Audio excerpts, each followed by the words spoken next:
Bonjour très chers développeurs, dans cette vidéo on va voir comment est-ce qu'on va installer et configurer notre environnement de développement de manière à ce qu'on puisse commencer à travailler avec Angular.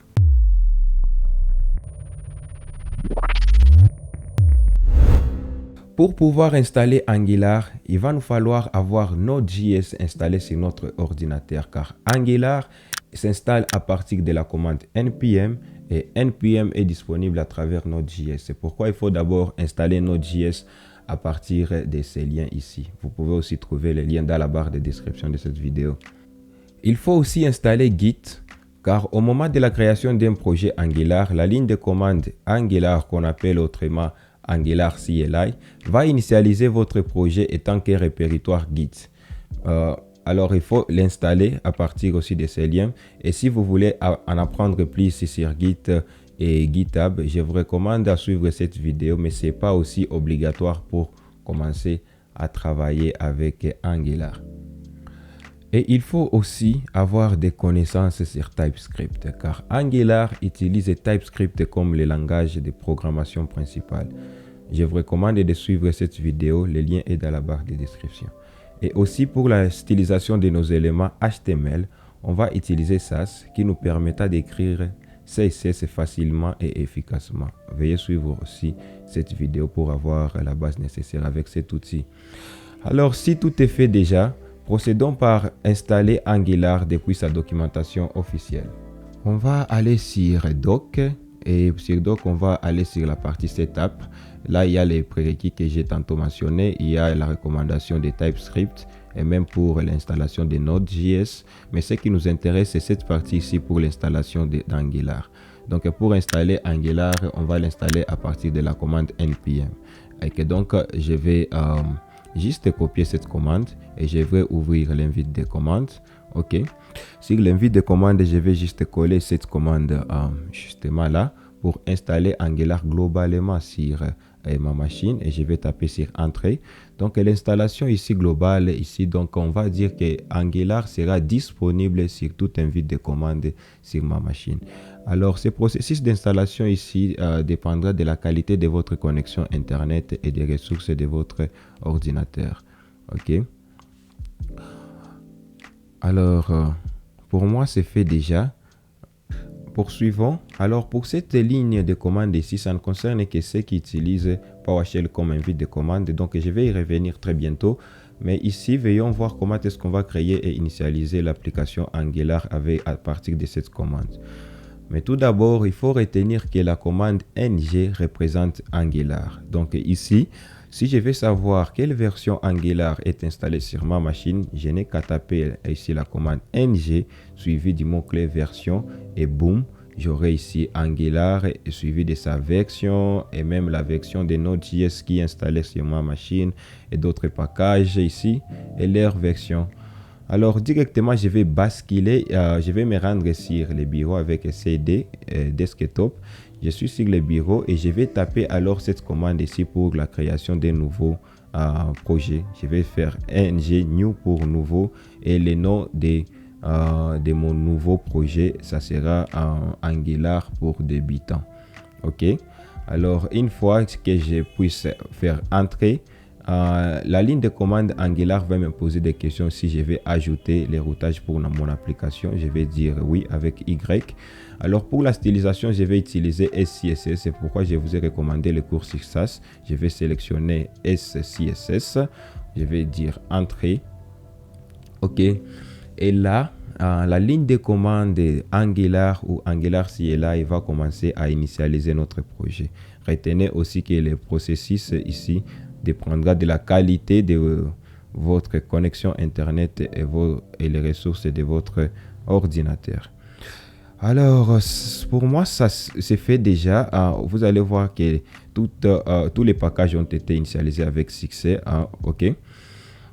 Et GitHub je m'excuse, Git a même aussi initialisé notre répertoire. Comme vous pouvez le voir à partir de ce message ici que Git a initialisé notre projet avec succès. Donc je vais me rendre sur les projets créés avec CD suivi du nom de mon projet ici. Je vais faire entrer Et là, je vais ouvrir ici ces répertoires courants avec VS Code à travers ici cette commande. Donc, voici mon projet bel et bien créé. Alors, voici notre application Angular. Donc, pour ce qui concerne la structure de notre application, premièrement, on a ce dossier ici VS Code qui ne comporte que les extensions de VS Code. Deuxièmement, on a ce dossier ici pour les modules Node.js. Donc, on ne va rien y toucher ici. Ce sont juste les modules pour notre projet. On peut voir même les modules pour Angular, ce comporte les CLI et autres. Donc, on a ici aussi ces fichiers ici git ignore qui comportent l'ensemble de configurations des fichiers qui seront ignorés lors des déploiements de notre projet sur GitHub. On a aussi AngularJSON qui comporte ici la configuration de notre application. On a ici les packages JSON pour la dépendance ici de notre application. OK. Et aussi pour TypeScript, on a ces fichiers ici de la configuration pour TypeScript. Mais ce qui nous intéresse ici, c'est ces dossiers ici, les dossiers sources. OK. Donc, dans les dossiers sources ici, on y trouve ici les dossiers assets qui comportera les ressources de notre application. Mais le dossier principal dans lequel on va se focaliser, c'est le dossier app ici.